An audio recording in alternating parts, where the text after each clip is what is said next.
Assalamualaikum warahmatullahi wabarakatuh. Bismillahirrahmanirrahim. Perkenalkan, nama saya Rifki Fauzan Almas dengan NIM 36201135. Kebetulan saya hari ini akan menjelaskan salah satu materi tentang mata kuliah manajemen konstruksi, di mana materinya adalah tanggung jawab dan wewenang pengguna jasa maupun penyedia jasa konstruksi, eh, yang didoseni oleh Bapak Purnama Sahrial Pradini STMT. Oke, lanjut saja ke pokok pembahasan. Nah, teman-teman, manajemen proyek itu sebelum ke pokok pembahasan ada beberapa yang mau dijelaskan dulu ya, terkait manajemen konstruksi atau manajemen proyek. Manajemen proyek itu adalah salah satu bidang keilmuan di mana eh, mempelajari suatu sistem pengelolaan proyek dari tahap pradesain, perencanaan, pelaksanaan maupun sampai dengan pengawasan. Nah, ruang lingkup dari tanggung jawab dan wewenang ada 3 yang kita harus pahami terlebih dahulu. Nah, ruang lingkup dalam suatu proyek itu tidak jauh dari ketiga unsur ini, ketiga komponen ini. Yang pertama itu adalah owner ya, atau pemberi tugas, di mana pemberi tugas itu adalah suatu kelompok atau individu yang eh, memiliki lahan ataupun mem- memiliki proyek yang akan membangun, yang akan atau yang bercita-cita ingin membangun suatu, itu sifatnya bangunan ataupun yang lainnya.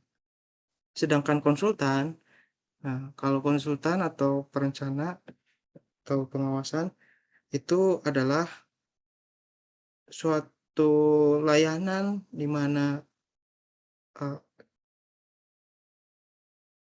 si pemilik atau owner mempunyai keinginan membangun gedung ataupun lainnya, dituangkan dan dituangkan oleh so, eh, dituangkan oleh seorang konsultan perencana, di mana di situ mengkaji dari visibilitas study, menghitung rencana anggaran ataupun mendesain suatu gambar agar terciptanya konsep desain yang diinginkan oleh pemberi tugas, seperti itu. Terus ada yang ketiga yaitu kontraktor, di mana kontraktor itu si pelaksana tugas yang memberikan layanan jasa konstruksinya. Jadi ketiga hal ini sangat berkaitan dalam ruang lingkup proyek. Lantas, tanggung jawab untuk owner apa aja saja ya? Coba kita lihat dengan di presentasi di PPT ini. Yang pertama, peranan pentingnya yaitu menciptakan lapangan usaha yang tetap kondusif dalam hal persaingan usaha, di mana usaha pekerjaan konstruksi ini harus tercipta eh, aman, tentram, tidak ada hal-hal yang berbau negatif gitu kan. Terus yang kedua, menunjuk penyedia jasa dan menjamin berkeberlangsungan proyek terhadap penyedia jasa.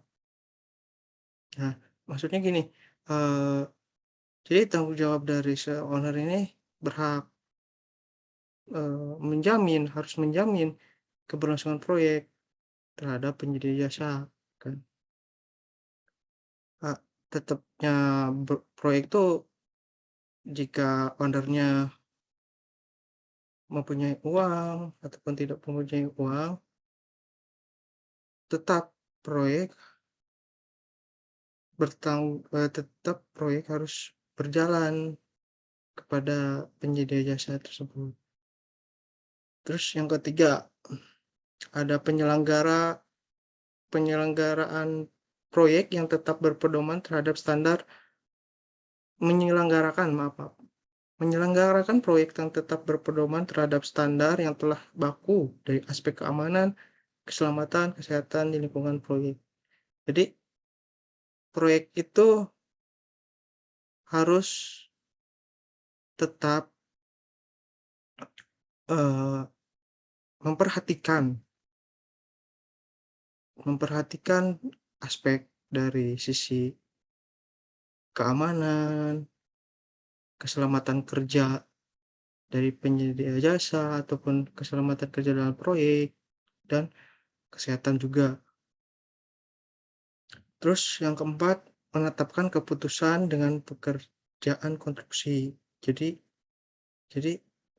apapun saran ataupun masukan dari kontraktor maupun konsultan tetap harus sesuai prosedur ke pemilik tersebut, apakah setuju atau tidaknya. Jadi yang menentukan adalah owner. Terus yang kelima, mewakili pihak pemilik bangunan atau konstruksi dalam hal pekerjaan. Jadi gini loh, antara yang memiliki uang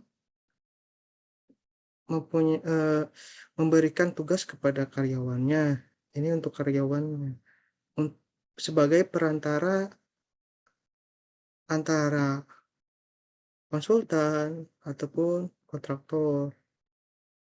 Jadi menjembatani antara pemilik dengan kontraktor maupun konsultan. Terus yang keenam, memberi masukan sebagai pengguna jasa. Sebenarnya ini harusnya masuk ke wewenang ya. Yang ketujuh, membiayai anggaran yang telah disepakati bersama dengan penyedia jasa. Jadi itu adalah hal tanggung jawab yang harus disanggupin oleh pemilik atau pemberi tugas. Yang kedelapan, melakukan pengawasan berkala dalam administrasi maupun teknis lapangan. Tetap ya, kalaupun misalkan di lapangan itu ada konsultan, tapi owner pun harus ikut terjun ke proyek untuk memonitoring apakah sesuai dengan keinginan bos atau sesuai keinginan yang atasan atau yang pemilih gitu kan. Tetap harus monitoring juga di lapangan walaupun ada konsultan. Memang ada juga yang memberikan hak full pengawasan terhadap konsultan, hanya mendapatkan laporannya saja, bisa ada yang seperti itu. Nah, untuk konsultan perencanaan atau pengawasan, tanggung jawabnya ada 5. Ada pengkajian, perencanaan, perancangan, pengawasan, manajemen penyelenggaraan konstruksi. Nah, dari setiap 5 dari setiap 5 poin ini memiliki sub poin berikutnya. Coba kita lihat. Nah, yang pertama dari pengkajian nih. Nah, dari pengkajian ini ada beberapa hal yang harus diperhatikan. Identifikasi dokumen yang diperlukan. Nah, ini adalah tanggung jawab dari si konsultan tersebut kan. Tujuan dari proyek konstruksi harus sesuai, sistem manajemen untuk berlangsungnya proyek juga harus diperhatikan, strategi dan program untuk menyelesaikan proyek. Jadi dalam proyek itu kita harus memasang strategi supaya targetannya tercapai kan. Nah, terus yang kedua ada perencanaan. Nah, perencanaan ini adalah membagi kedua hal poin. kedua hal subpoin ya, studi kelayakan bangunan, konstruksi, dan analisis terkait dampak lingkungan dan analisis dampak lalu lintas. Jadi kita harus memperhatikan juga nih dampak ke lingkungannya apa, apakah negatif, apakah bisa juga positif. Ya harusnya lebih ke positif dan tidak terjadi hal negatif ya.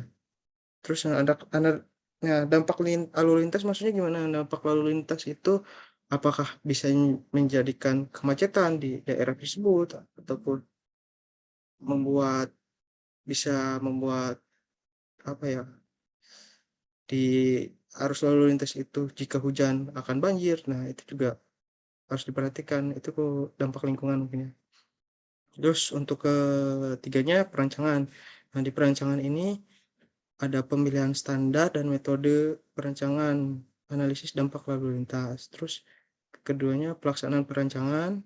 Nah, ketiganya penyajian hasil perancangan konstruksi.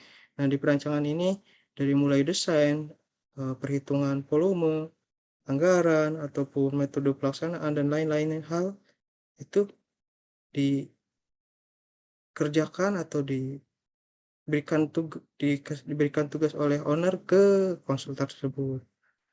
Terus pengawasan. Nah, yang keempat itu pengawasan nih. Pengawasan itu ada dua hal poin. Bertanggung jawab terhadap hasil pekerjaan di lapangan sesuai dengan pedoman yang telah berlaku. Jadi di lapangan atau di proyek itu biasanya tuh ada namanya rancangan kerja sistem atau RKS. Nah, si konsultan ini atau dalam hal pengawasan harus mengacu kepada RKS tersebut. Biasanya kalau di lapangan atau di proyek seperti itu. Terus segala yang keduanya, terus yang subpoin keduanya melaporkan segala bentuk pekerjaan terhadap pengguna jasa. Segala hal aktivitas kegiatan di lapangan tuh kita harus laporkan ke pemilik pemilik bangunan. Itu mau itu eh, buruk ataupun baik, kita harus lapor ke pemilik bangunan. Terus yang kelima itu ada manajemen penyelenggara konstruksi, di mana ada beberapa subpoin yang menjelaskan kewajibannya, tanggung jawab dari si konsultan. Inisiasi perencanaan, pelaksanaan, monitoring, dan pengendalian serta pengendalian biaya, jadwal, dan waktu pelaksanaan. Terus pengendalian administrasi proyek. Yang poin keempat yaitu pengendalian pelaksanaan kontrak untuk konstruksi dan keselamatan kerja. Nah, untuk tanggung jawab dari kontraktor juga ada 5 ini. Ada 5 poin. Yang pertama pembangunan, pengoperasian, pemeliharaan, pembongkaran, dan pembangunan kembali. Nah, dari kelima poin tersebut memiliki subpoin masing-masing ya.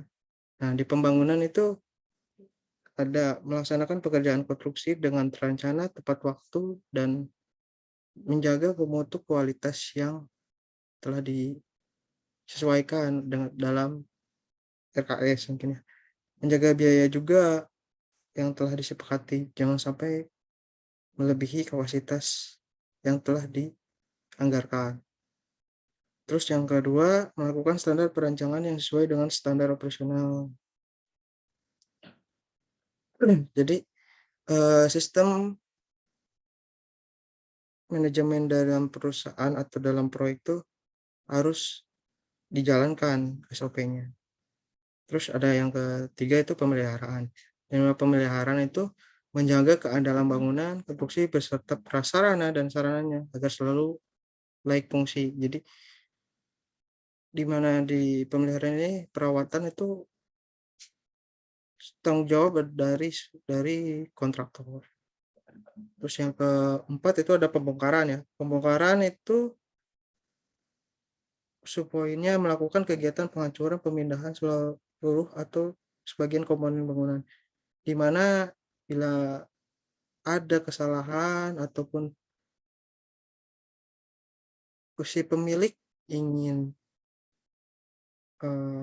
membongkar lagi karena ingin